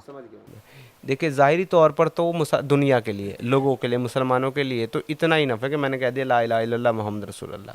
अब मैंने ज़बान से कह दिया, अब मेरे दिल में है कि नहीं है, मैं उसको मानता हूँ कि नहीं मानता हूँ, उस पर अमल करता हूँ नहीं करता हूँ, प्रैक्टिस करता हूँ नहीं करता हूँ, ये मेरा मामला है अल्लाह का और मेरा। वो आखिरत के दिन में जजमेंट डे में मेरे से इस सब चीज़ों के बारे में सवाल करेगा और मेरे से इसका हिसाब करेगा कि मैंने क्या किया, क्या माना। लेकिन जैसे ही मैंने ला इलाहा इल्लल्लाह कहा तो कोई मुसलमान मुझे काफिर नहीं कह सकता, क्योंकि मैंने अब कलमा पढ़ लिया है और मैं अब मुसलमानों के लिए, दुनिया के लिए अब मैं मुसलमान हूँ। तो वैसे ही चाहे नमाज पढ़नी आए या और कुछ ना करना आए, सिर्फ कलमा पढ़ना आए, सिर्फ कलमा पढ़ने पर मैं जन्नत का मुस्तहिक, जन्नत का ठेकेदार बन गया। अब अगर मैं ज़िंदगी में इस्लाम को प्रैक्टिस नहीं करता, इस्लाम को फॉलो नहीं करता, तो उसकी मुझे सज़ा मिले या अल्लाह माफ़ करे, वो उसकी मर्ज़ी है। बहरहाल मैं जन्नत का मालिक बन गया, एक ना एक दिन एक टाइम पे मैं चला जाऊंगा जन्नत के अंदर। लेकिन जो काफिर है वो कभी जन्नत में जाएगा। इसके लिए हदीस है जिसमें अबू हुरैरा कहते हैं, मोहम्मद साहब सल्लल्लाहु अलैहि वसल्लम फरमाते हैं कि मन काला ला इलाहा इल्लल्लाहु फदखलल जन्नता, जिसने ला इलाहा इल्लल्लाह कहा वो जन्नत में ज़रूर दाखिल होगा। अबू हुरैरा वहाँ बैठे हुए थे, मोहम्मद साहब के साहबी, उन्होंने कहा अल्लाह के रसूल, अगर उसने चोरी की हो या उसने जिना किया हो, तो रसूलुल्लाह ने फिर कहा वो जन्नत में दाखिल होगा। दूसरी बार फिर अबू बकर ने कहा कि अल्लाह के रसूल, उसने अगर चोरी की और जिना किया हो, अल्लाह के रसूल ने कहा वो जन्नत में दाखिल होगा। फिर तीसरी बार जब अबू हुरैरा ने कहा कि इस कैसे हो सकता, मतलब उसको यकीन ही नहीं आ रहा है कि चोरी करने वाला, जिना करने वाला, वो गुनाह करने वाला जिनको अल्लाह गुनाह कह रहा है, कुरान गुनाह कह रहा है, ऐसा करने वाला जन्नत में कैसे जाएगा सिर्फ कलमा पढ़ने से। तो वो तीसरी बार फिर बोलता है कि अगर चोरी की और जिना किया हो, तो तब मोहम्मद साहब कहते हैं कि चाहे अबू हुरैरा को कितना ही नागवार गुजरे या कितना ही नापसंद हो, वो जन्नत में ज़रूर जाएगा। जाना ही है उसे जन्नत में, जाना है सिर्फ कलमा पढ़ने का। क्या इस्लाम में महिलाएं सिर्फ इज्जत और पर्दा तक सीमित हैं, जबकि पुरुषों को 4 शादी और हुरों का वादा मिलता है? इन बेचारियों का ठिकाना ना तो दुनिया में कहीं, ना तो आखिरत में कहीं, ना तो जन्नत में कहीं। इसमें एक मज़ेदार क्वेश्चन जो है वो किया था, पाकिस्तान की एक जर्नलिस्ट है, बहुत ओपन माइंड है, उन्होंने हमारे मौलाना राशिदी साहब से एक सवाल किया था कि चलें दुनिया में तो चार शोहर वो चार बीवी शोहर ने रख ली, मैंने जैसे तैसे 3 सौतनों को झेल लिया, हाँ जी, उसके बाद मैं अल्लाह अल्लाह करते करते मैं जन्नत पहुंच गई, तो मुझे जन्नत में क्या मिलेगा? उसको तो 72 हूरें मिल रही हैं, नहर शहद दूध की नहरें मिल रही हैं, शराब की नहरें मिल रही हैं, बढ़िया महल मिल रहा है, मुझे क्या मिलेगा? तो राशिदी साहब का जवाब, और यही हदीस का जवाब है, वो कहते हैं कि जी आपके शोहर को जो 72 हूरें मिलेंगी, आप उनकी सरदारनी बनेंगी, आप उनकी रूलर बनेंगी। तो वो कहती हैं कि भाई दुनिया में तो 3 सौतन झेली, वहाँ 72 झेलनी पड़ेगी। रियल में 300 तन झेली, फिर ऊपर जाके 72 झेलनी पड़ेंगी। अब इसको आप जो है ना, अगर थोड़ा सा मतलब लॉजिकल वे में आपसे समझने की कोशिश करो, तो एक शौहर है, उसकी 73 बीवियां हैं, 73 में जो एक 72 जो है वो तो उसकी जन्नती बीवियां हैं, और एक उसकी दुनिया की बीवी है जो दुनिया में थी, क्योंकि उसको तो मरने के बाद जन्नत में भी वही शौहर मिलेगा जो दुनिया में था। अब जैसे तैसे यहाँ तो झेल लिया, वहाँ भी वही झेलना है, हाँ। जो यहाँ जो था, अब वो उसको मिल गया, अब उसके अलावा उसकी 72 बीवियाँ और हैं, वो क्या है? उनकी सरदार है। अब ये आदमी के बारे में आता है हदीसों के अंदर कि जब ये एक हूर के साथ सोहबत करेगा, सेक्सुअल रिलेशनशिप बनाएगा, तो वो जिस तरह की उसको चाहेगा उस तरह की वो बन जाएगी। मोटी चाहेगा मोटी बन जाएगी, पतली चाहेगा पतली बन जाएगी, काली चाहेगा नीली चाहेगा गोरी हरी, जैसी चाहेगा वो वैसे कलर ले लेगी, जैसी शेप चाहेगा वैसी शेप ले लेगी। फिर जब उसके साथ करते करते इसका मन भर जाएगा, तो फिर दूसरी उसके कंधे पे हाथ रख के कहेगी, मेरे आका मैं भी तो हूँ, इसको छोड़ो अब। तो अगर ऐसा मामला एक जन्नती शौहर के साथ चल रहा है जन्नत में, और तख्त पे बैठी है दुनिया की बीवी जो उनकी सरदारनी है, तो सरदार का काम क्या होता है सर? ऑर्डर देना, नौकर को हुक्म देना। अब शौहर के लिए वो जन्नत है, शौहर के लिए वो बीवियां हैं, शौहर की ही ये बीवी है जो सरदार है। अब शौहर की चाहत है कि मैं हूर के साथ हम बिस्तरी करूं, यानी कि डिंगी डिंगी करूं, तो ये ऑर्डर कौन देगा? ये देगी ना जो बैठी है बाहर, सरदार। ये कहेगी जाओ मेरे शौहर की ख्वाहिश पूरी करके आओ। सरदार है कि दलाल है ये? सोचो आप, क्या ये रेड लाइट एरिया में बैठी झूलते हुए झूले पर बैठने वाली आपा नहीं लगती आपको, जो लड़कियों की सप्लाई करती है लोगों को? नहीं लग रहा आपको ऐसा? सोचो आप लॉजिकली इसको। आप क्या बना रहे हो महिलाओं को? आप दुनिया में इसको सम्मान नहीं दे रहे, दुनिया में आप कह रहे हो कि ये आधी अकल है, इसका जो ब्रेन है वो आधा है। क्यों? क्योंकि इसकी टेस्टिमनी, इसकी गवाही, इसकी विटनेस अल्लाह ने आधी रखी है, इसलिए इसका ये आधी अकल है। आप कह रहे हो ये आधी ईमान वाली है। किस लिए आधी ईमान वाली है? क्योंकि इसको मंथली मेंस्ट्रुअल साइकिल आते हैं, महीने में इसको माहवारी आती है, इसकी वजह से रोज़ा और नमाज नहीं कर पाती, तो इसका ईमान आधा है ना? तुम कह रहे हो कि जहन्नम में सबसे ज़्यादा औरतें जाएंगी। सही बुखारी की हदीस नंबर 304 कोट कर रहा हूँ मैं यहाँ पर, जिसको शक हो जाकर के पढ़ लीजिए, ठीक है जी, मोहम्मद साहब की। और सूरह उसकी अन-निसा की आयतें जो है वो बताती हैं कि महिलाओं की जो अकल है वो आधी है, उसकी विटनेस आधी है। तो आप उसको आधी अकल कहें, मतलब पीरियड होने से आधी अकल हो जाएगी, उससे आधा ईमान हो जाती है। आधी अकल नहीं, आधी अकल तो इसलिए क्योंकि अल्लाह ने कह दिया इसकी गवाही आधी है, इसलिए आधी अकल है। हाँ, और ईमान आधा इसलिए है क्योंकि इसको माहवारी पीरियड आती है, इसलिए उस टाइम पीरियड में ये ना तो रोज़ा रखती है ना नमाज पढ़ती है, तो इसलिए मर्द के मुकाबले इसका ईमान आधा हो गया। ठीक है सर। फिर आप उसको जो है ना गधे और कुत्ते के साथ उसका कंपैरिजन करो। आप कहो कि अगर एक आदमी नमाज पढ़ रहा है डेजर्ट के अंदर, उसके सामने से अगर 3 चीज़ें गुजर जाएं, कुत्ता, एक गधा और एक औरत, तो उसकी नमाज टूट जाएगी। तो आपने औरत को गधे और कुत्ते की श्रेणी में ला करके रख दिया। आप ये सम्मान अपनी महिलाओं को दो। आपकी किताब का है उनको कि तुम्हारी बीवियाँ तुम्हारी खेतियाँ हैं, जिस तरफ से चाहो उस तरफ से जाओ, जिस तरफ से चाहो उस तरफ से जाओ खेतियों में। अब इस पर जो है इनके अपने स्कॉलर्स कहते हैं, खेती का मतलब क्या है? खेती का मतलब होता है फार्म लैंड, जिसमें आप हल चला करके जोतते हो और आप फसलें पैदा करते हो। बच्चे पैदा करने की मशीन है औरतें। और बच्चे कैसे पैदा होंगे? ये लिखा है। हाँ, सूरह अल बकरा की आयत नंबर 223 में, 223 में, तुम्हारी बीवियाँ तुम्हारी खेतियाँ हैं, तुम जिधर से चाहो उधर से जाओ। तो महिला इस पर एतराज नहीं करती? फकर करती हैं सर। हाँ? चिकन डिफेंडिंग KFC, फकर करती हैं। क्या आपको लगता है कि बेहतर हूरों की अवधारणा स्वर्ग को एक ईश्वरीय स्थान नहीं कि बल्कि एक सेक्स रिजॉर्ट जैसी मानती है? मुझे नहीं लगता है, ये नैरेटिव साबित करता है कुरान का। हाँ, क्योंकि मल्टीपल आयतों में उनको ये बताया जा रहा है कि तुमको जो है अपने शौहर की ख्वाहिश को पूरा करना है, और तो और किसी भी कुरान हदीस से कोई भी इंसान ये साबित नहीं कर सकता कि महिला के पास ये राइट है कि वो चाहे तो वो इंटरकोर्स के लिए अपने शोहर को मना कर सकती है। लेकिन मल्टीपल हदीसों में ऐसा लिखा हुआ है कि अगर शोहर अपनी बीवी के साथ अब जाना चाहे, सोना चाहे, अपनी डिज़ायर पूरी करना चाहे, और वो बीवी किसी भी वजह से, चाहे बीमारी की वजह से, चाहे परेशानी की वजह से, तकलीफ़ की वजह से, किसी भी वजह से, या उसका मूड नहीं है, वो मना कर देती है अपने शोहर को, तो अल्लाह 70,000 फरिश्ते मुसल्लत कर देता है उस घर में, उस कमरे में जहाँ वो सोती है, और सुबह तक जब तक सूरज नहीं निकलता तब तक वो उस पर कर्ज लानत भेजते रहते हैं कि तेरे पर लानत, तेरे पर लानत। तो उन्हें शोहर की ख्वाहिश पूरी नहीं करी। और एक और हदीस सबसे मज़ेदार, जो ये कहती है कि अगर एक महिला प्रेग्नेंट है और बच्चे को जन्म देने वाली है और ऊंट पर बैठी है, ऊंट पर बैठने का जिक्र वहाँ पर इसलिए आया है क्योंकि उस वक्त अरबिक कल्चर के अंदर जब महिलाओं को डिलीवरी होने वाली होती थी तो उसको थोड़ा सा पुश किया जा सके, हिलाया डुलाया जा सके, इसलिए उनको ऊंट पर बैठा करके घुमाया जाता था ताकि बच्चे की पैदाइश आसानी से हो सके। तो वो ऐसी सिचुएशन है कि जब बच्चा पैदा होने वाला है, यानी कि उनको लेबर पेन हो रहा है, ऐसी सिचुएशन में भी अगर शोहर ये चाहे कि मेरी बीवी मेरे पास आए और मैं उसके साथ सेक्स करूं और बीवी मना कर दे तो भी गुनाहगार है जी।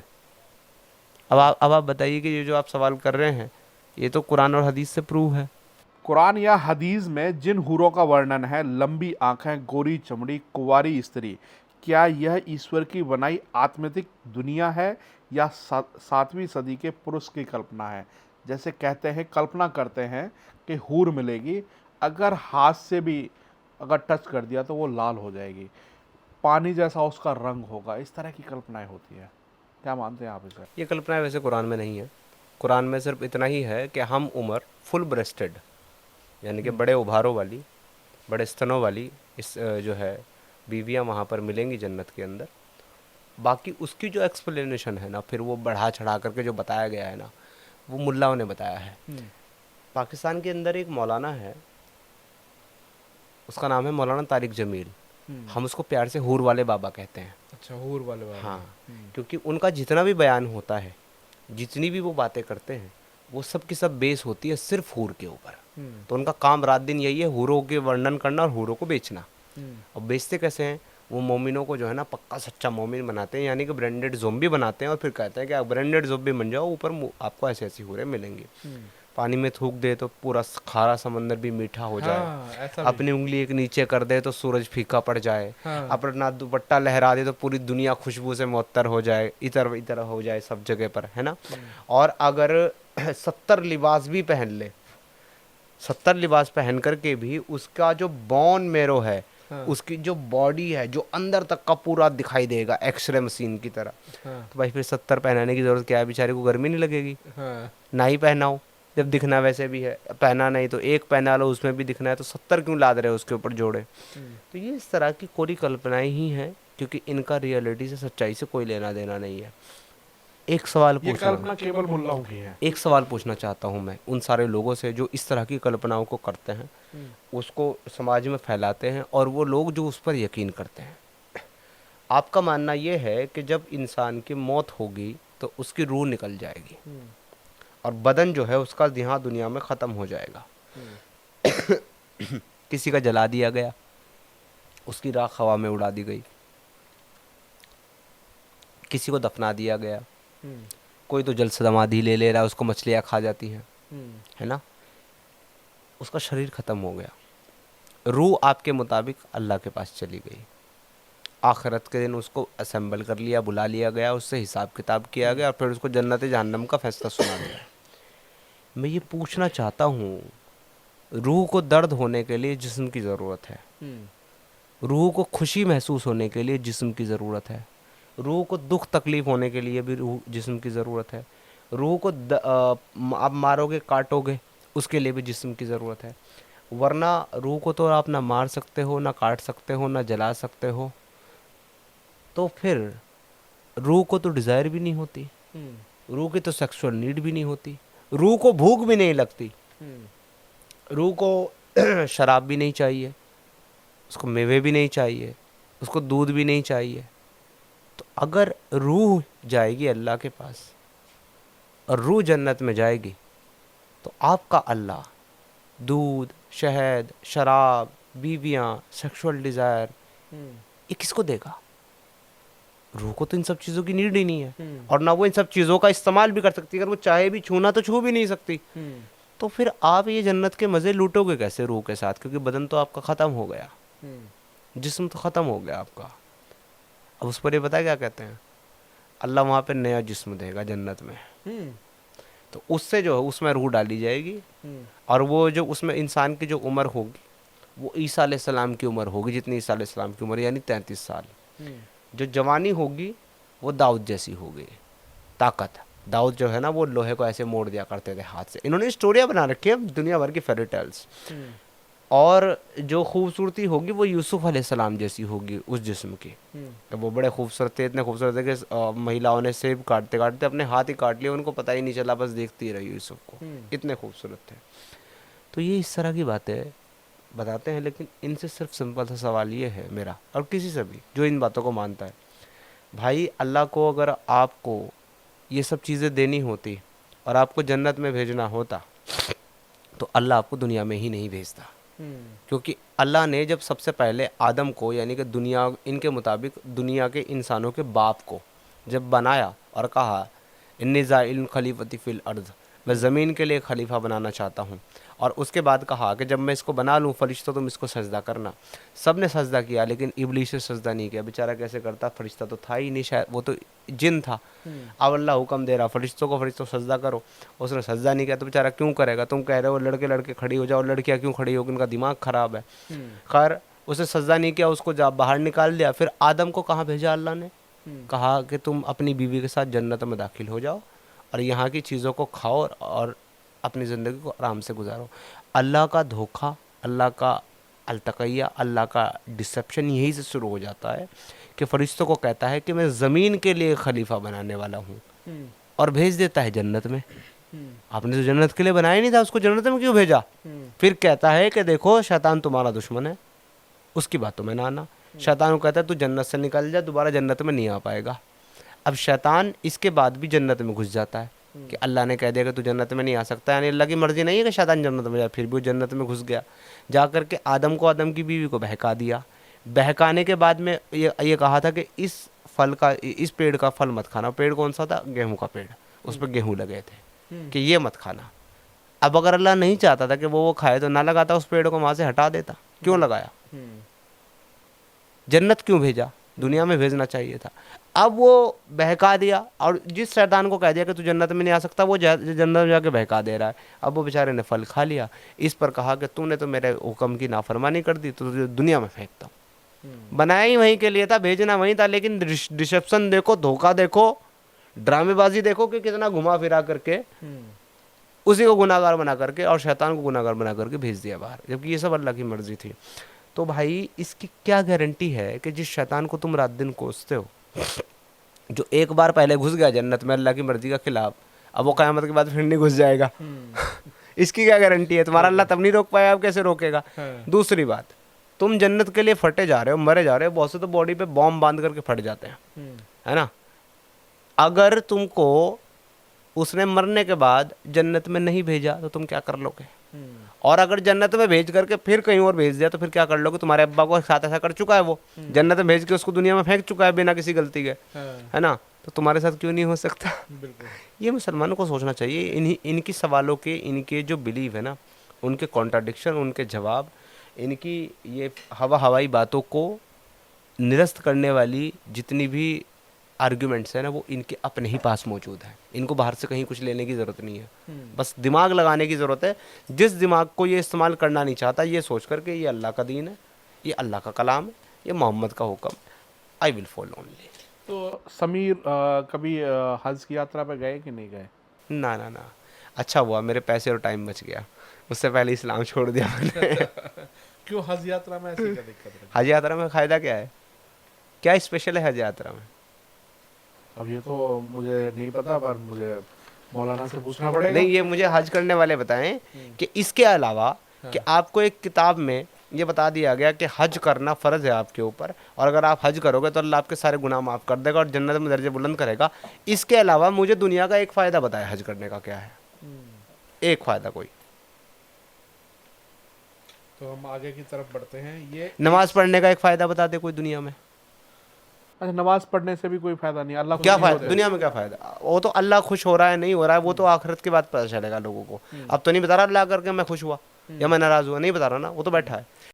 इबादत करने से तो जैसे ईश्वर है वो तो खुश होगा ही ना। सर देखिए, आप ईश्वर की इबादत कर रहे हो, है ना, वो खुश हो रहा है तो वो आके बता नहीं रहा कि मैं खुश हुआ। आप उसकी इबादत नहीं कर रहे, आप उसे बुरा भला बोल रहे हो, वो नाराज़ हो रहा है तो वो आपको बता नहीं रहा कि नाराज़ हुआ मैं। ये आपको पता कब चलेगा कि अल्लाह नाराज़ हुआ है कि खुश हुआ? तभी ना, जब वो आपको बताएगा, जब आप उसके सामने पेश किए जाओगे, बताएगा कि तूने ये काम किया था इस समय नाराज़ हुआ, तूने ये काम किया था इस समय बड़ा खुश हुआ। तो ये लोगों को तो आज पता ही नहीं है। मैं कह रहा हूँ दुनिया में नमाज़ पढ़ने का, रोज़ा रखने का, हज करने का क्या फ़ायदा है? मुझे वो फ़ायदा बता दे मुसलमान दुनिया में। पूरे दुनिया में जो मुसलमान दुनिया में कर रहा है ये काम, उसको दुनिया में क्या फ़ायदा हो रहा है? अच्छा, दुनिया में क्या फ़ायदा हो रहा है? अब ये एक शब्द का जवाब होगा जो आपको देना है। इस्लाम धर्म है या डर? कल्ट। पैगंबर ईश्वर के दूत या सियासी नेता? एक दिमागी बीमार। कुरान अल्लाह की किताब या इंसान की रचना? लोगों का गढ़ा हुआ। हलाला इबादत या शोषण? हलाला अपॉर्चुनिटी। बेहतर हो रहा है जन्नत या झांसा? लालच। शरीयत न्याय या बर्बरता? शरीयत गुमराही। हिजाब पसंद या दबाव? फोर्स। मुस्लिम देश आज़ाद या बंद? गुलाम। नमाज भक्ति या आदत? बेवजह की टाइम वेस्ट। इस्लामी इतिहास प्रेरणा या खून? जेनोसाइड। अल्लाह प्रेम या डर? डर ऑब्वियसली। काफिर दुश्मन या इंसान? नजस पोटी। मदरसा ज्ञान या ब्रेन वॉश? टेररिस्ट अड्डे। एक्स मुस्लिम होना आज़ादी या खतरा? आज़ादी। खतरा भी तो होगा। खतरा किस चीज़ से खतरा है? उन्हीं से तो खतरा है जो गुलाम है। हम तो आज़ाद हो गए, अब जो गुलाम है वो मरे अपनी गुलामी में। धर्म से बाहर जाना पाप या हक? पाप। तलाक मैं इसको बता दूं, यहाँ पे एक वर्ड की एक्सप्लेनेशन मेरी रहेगी। आपने वर्ड धर्म इस्तेमाल किया, हाँ, तो धर्म से बाहर जाना पाप है। अधर्म के खिलाफ खड़ा होना, अधर्म के साथ खड़ा होना पाप है। धर्म से बाहर जाना पाप है, लेकिन मजहब के बाहर जाना इबादत है, आज़ादी है, धर्म नहीं। तलाक 3 इंसाफ या अन्याय? महिलाओं के साथ सबसे बदतर सुलूक। तो समीर जी, आप हमारे साथ आए इसके लिए बहुत बहुत धन्यवाद। तो ऐसे ही जो खबरें या पॉडकास्ट आप ऐसे ही देखते रहिएगा और हमारे साथ ऐसे ही प्यार और मोहब्बत बनाए रखें, और अपने सुझाव और आने वाले गेस्ट का नाम आप कमेंट के माध्यम से हमें ज़रूर भेजिएगा। जय हिंद, जय भारत।